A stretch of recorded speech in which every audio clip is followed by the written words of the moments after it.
Welcome to Comedy Street. I'm your host, Leland Klassen, and we have got a terrific show for you tonight. Incredible comic. I love working with this guy. Folks, put your hands together for Jason Lamb's coming on here a little later. Jason Lamb.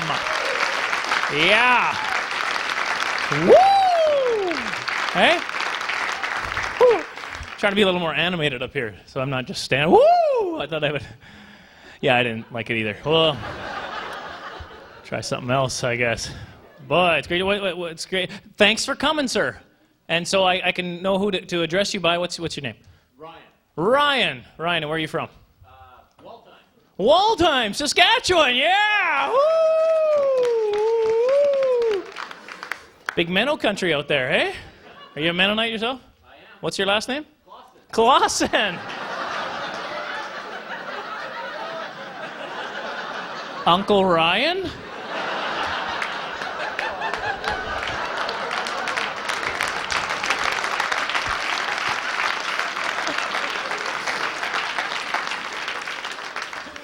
We're bringing people together here, folks. Let's see your hands. How we get? That's a good point. Yeah, well, that's all right. Mother's side, yeah. Gabe, what's the best thing that happened to you today? You came here. Ah. We don't give out T-shirts or anything. Sorry, you lost. What's the worst thing that happened to you, sir? I saw some big hands. You saw some big hands. Are you afraid to be this close to the front? The worst thing was I did a U-turn at a red light. You did a U-turn at a red light. Wow. And you're wearing an FBI shirt. Did they let you off? Hey, I got business, official business. Let me. No, what happened? Did you get pulled over? No, I just drove. I was in a rush to get here. You were in a rush to get here. That was the worst thing that happened? Not really. What are you telling me here now? I don't even know. Oh. So you did a U-turn, and so you're feeling guilty. You know what you have to do? You have to right the wrong, drive backwards. I do it all the time. Sure, there's more accidents, but you feel better. Yeah. Oh. Are you ready for Jason Lamb? Are you ready?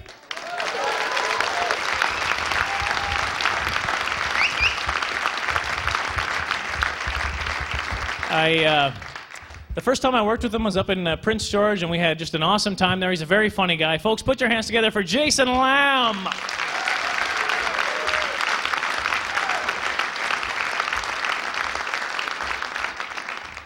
Thank you, folks.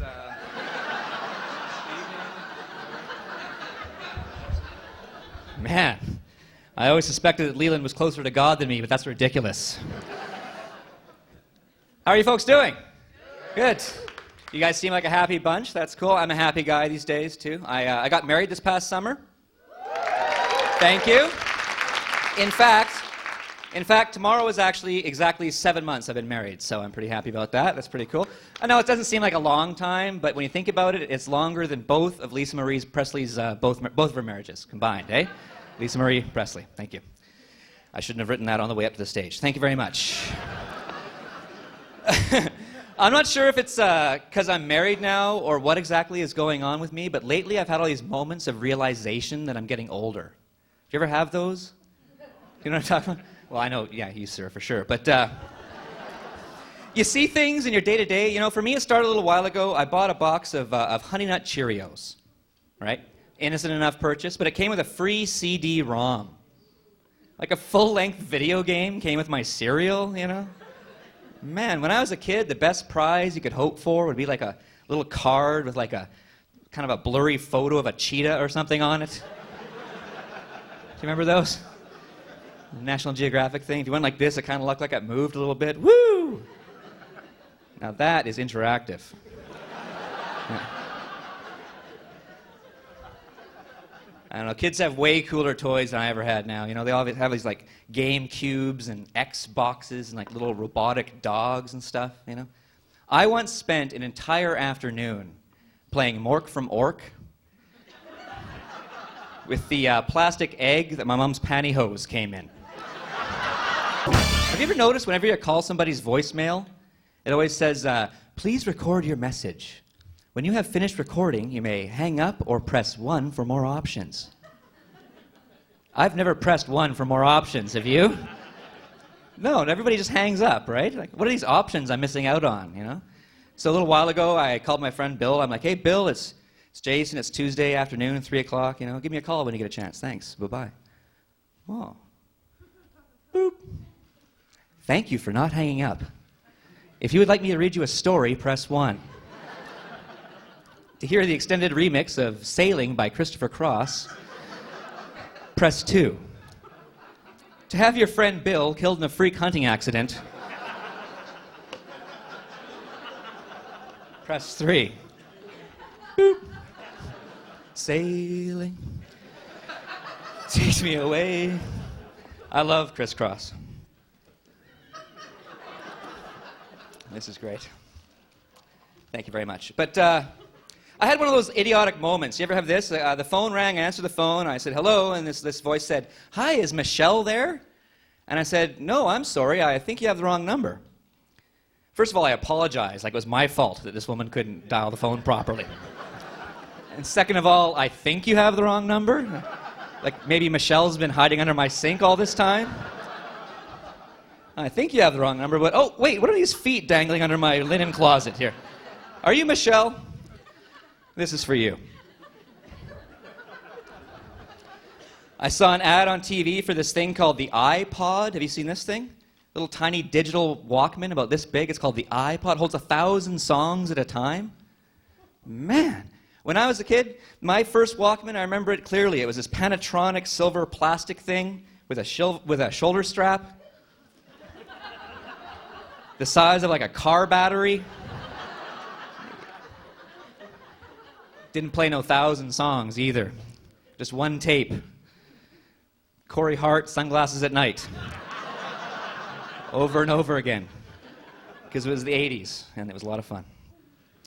What kind of music do you guys listen to? Christian rap? Really? There's such a thing as Christian rap? Yeah, cool, that's cool. That's a good answer. What do you listen to in high school? Rock, yeah, that's good. I hate when I ask somebody what kind of music they like, and they go, oh, I like just about everything. Really? How can you like everything, you know? How about, like, traditional wet Eskimo wailing songs? You like those, huh? Yiddish metal. You like that? Or Cher, you know?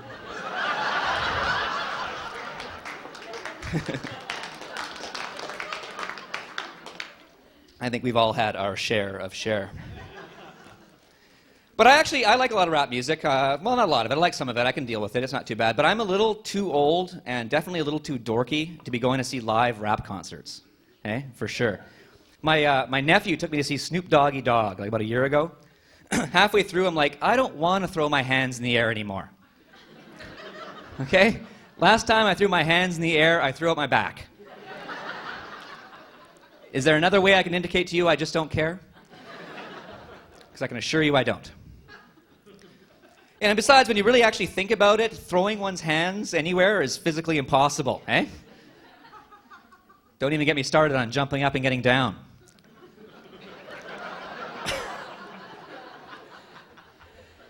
But yeah, I've been feeling older lately, for sure. Some things do change for the better, though, as you get older, you know what I mean? Like, I used to drink a lot when I was a kid. I don't really anymore. But I had a kind of an eye-opening experience. I used to drink. And I was in Vancouver on this bar downtown, just boozing it up heavily one night. And on the way home, I ended up crossing 3 lanes of traffic, bounced off a telephone pole, landed upside down in a ditch.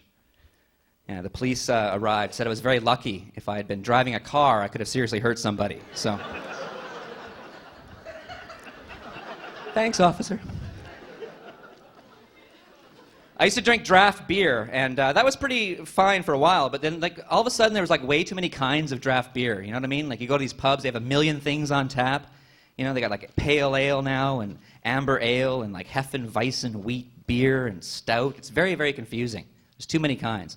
I once nearly got the crap beaten out of me in the Yukon at a bar there, and all I did was ask the bartender for a tall blonde lager.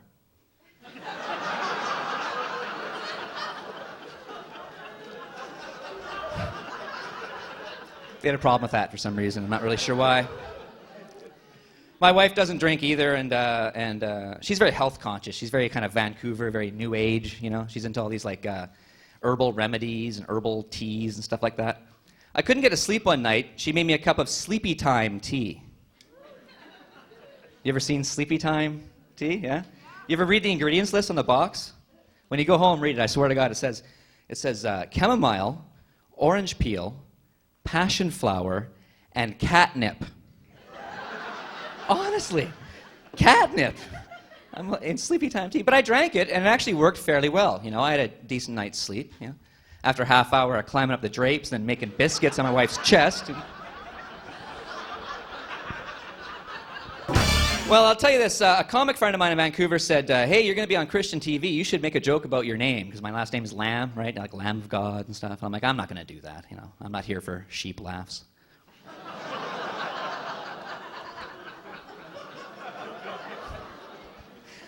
I think it's pretty cool that there's a Christian television station, though. I think that's really awesome, you know. But I can't really imagine anybody wanting to tune into, like, the Atheist channel, you know. What kind of shows would they have on that channel? Touched by Nothing. Highway to Nothing. Seventh Nothing. Old movies like Fortunate Coincidence on 34th Street.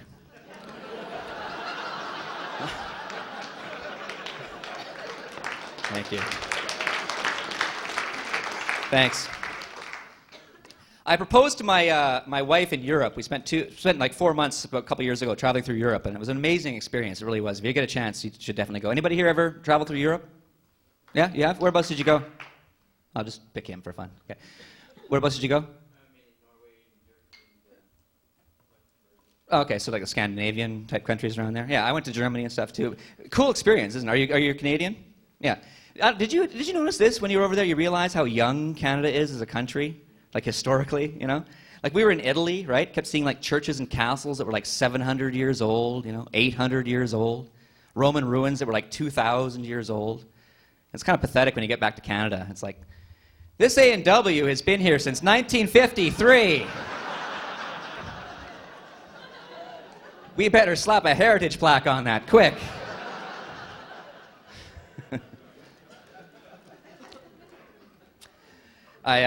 For my honeymoon this past summer, we went down to the States, traveled for 3 weeks, camping, a little road trip down to California. It was a really cool time.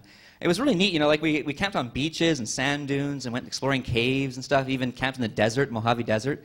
But on the way back, we ended up staying at this place called the KOA campground. Have you ever seen one of these places? It's like the McDonald's of campgrounds.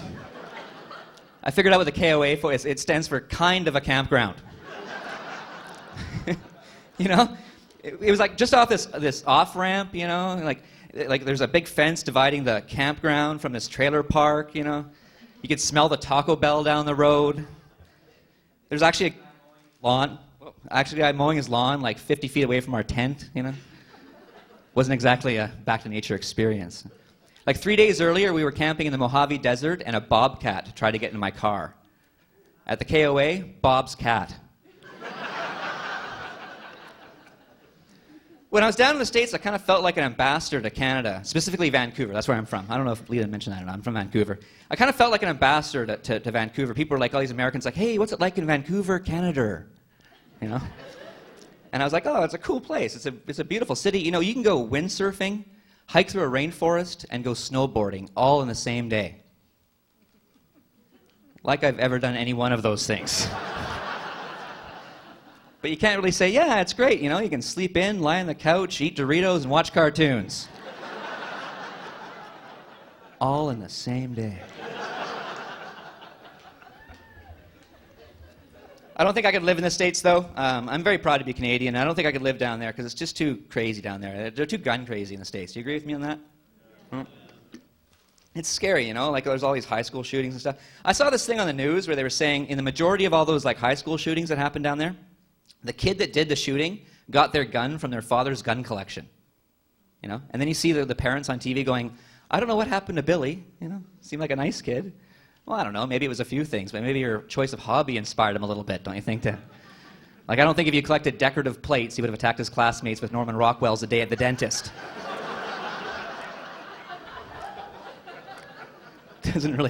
Wouldn't work the same. She liked that one. Like that whole Columbine thing, it was a horrible, horrible tragedy, but they were, like, the media was blaming all the wrong things, you know? They were saying, oh, it's the movies that these kids are watching, it's the music they're listening to, it's the video games they're playing, you know? That's ridiculous. By that logic, if I had gone all crazy in high school, killed a bunch of people, who would they blame it on, you know? Huey Lewis, Donkey Kong, and Police Academy 3. That's my only political joke for the evening. Thank you very much. Oh, man. I live in Vancouver. I'm definitely a big city boy. You know, I like the big cities. And as a comedian, sometimes you go on tour, you play a lot of small towns, and I miss the big city. I miss the cultural diversity of the big cities. You don't get that on the road, you know. I was in Grand Prairie, Alberta, not too long ago. I asked the hotel clerk where Chinatown was. She said, oh, I'm not sure. Hang on, I'll page him. Not the same ethnic neighborhoods I'm used to. I love, sometimes when I stay in bigger towns, I like staying in the big fancy, big-name hotels, like the Four Seasons and stuff. The kind that has the hotel concierge. Do you know who these guys are? The hotel, they sit in a little booth down the lobby. It's their job to find what you want to do. Like anything you want to do in that town, they got to help you find it, right? I like to give them a challenge, you know? Come down like, hey, yeah, today I was thinking I might rent a unicycle. Play a couple games of horseshoes. Maybe have an authentic Romanian meal served to me by an albino midget. Can you make that happen? A little something extra in there for you. I love some of the stories that come out of small towns. They really just crack me up. My favorite one so far is actually right here in Manitoba, in Swan River, Manitoba. And we got Swan River in the house. In Swan River, Manitoba, did you hear about this guy? He bought himself a brand new bulletproof vest. And he wanted to test it out, make sure it worked properly. I think you know where this is going already. So just to be on the safe side, he put a phone book underneath it, and then had his best friend shoot him in the chest with a 12-gauge shotgun. Blam.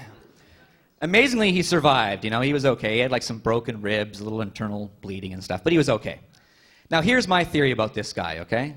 As much of a total moron as he is, I think if he lived in a bigger city, like even Winnipeg, he would have come out unscathed. Because how thick is a phone book got to be in Swan River, Manitoba? Eh? Thanks. My mother used to always give me a lot of advice and stuff. She used to say to me, don't sweat the petty things. And don't pet the sweaty things. So that's good advice. She also used to say something that never really made a lot of sense to me. She used to say, give a man a fish, and he will eat for a day. Teach a man to fish, and he will eat for a lifetime. Yeah, okay, but if you forget to teach the man how to cook a fish, he'll eat for a day and a half, and then die of acute salmonella poisoning. Thanks again. Do we have any Jeopardy fans in the audience tonight? I heard you guys doing the theme earlier. Come on. We Jeopardy fans? No? Just me? I mean, it's the only good show on TV. Come on, Jeopardy?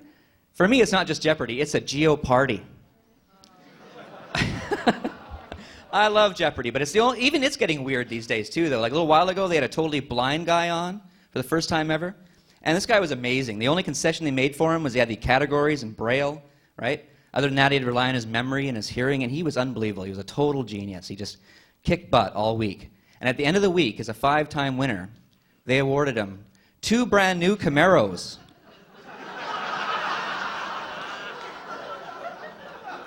A blind guy.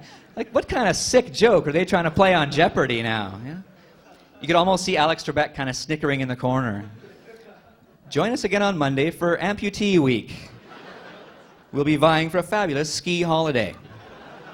I don't know, even movie reviews and stuff, they're so misleading these days. Have you noticed, like, no matter how bad a movie is now, it still gets a good review listed on its poster, right? Or its video box or something. It could be like the worst movie ever, like Kevin Costner. Kevin Costner in, I don't know, The Postman Dances with Wolves. I don't know. 2.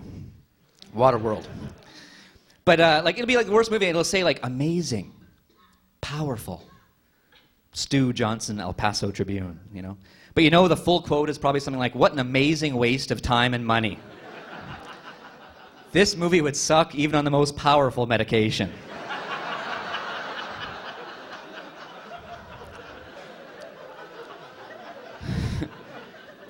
You guys ever go to Blockbuster Video? Rent movies from there? If you go to Blockbuster Video, you'll notice when you're in there, they have a whole section called Employee Favorites. Yeah, have you seen the kind of people working at Blockbuster Video? Like, is that supposed to sway our decision somehow or something? Hey, I came in and I was going to rent Hope Floats, but if Darren G suggests Antiques Roadshow too hot for TV...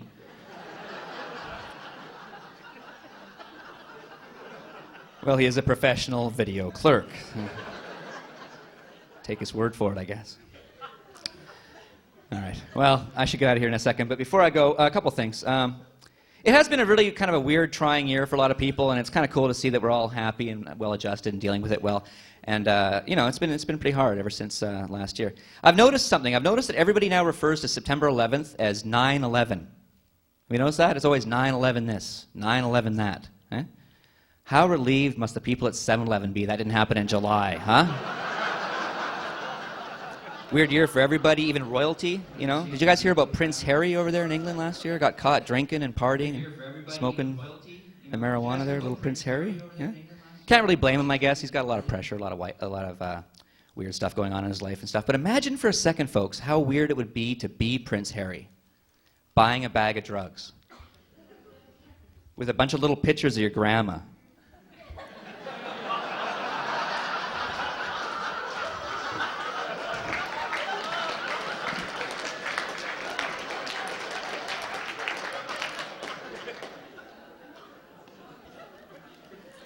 Imagine licking stamps. Well, folks, I gotta go. Thank you. But before I do, hang on. I really appreciate you guys paying attention and laughing at my silly little jokes. And I mentioned I was down in Los Angeles, California recently, and I'm really excited these days. I'm going to share this with you folks because I got approached by Jay Leno's people. So, thank you. Yeah, I'm just riding on cloud 9.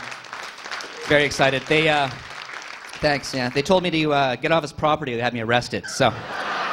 Thanks a lot. Bye. I'm Jason.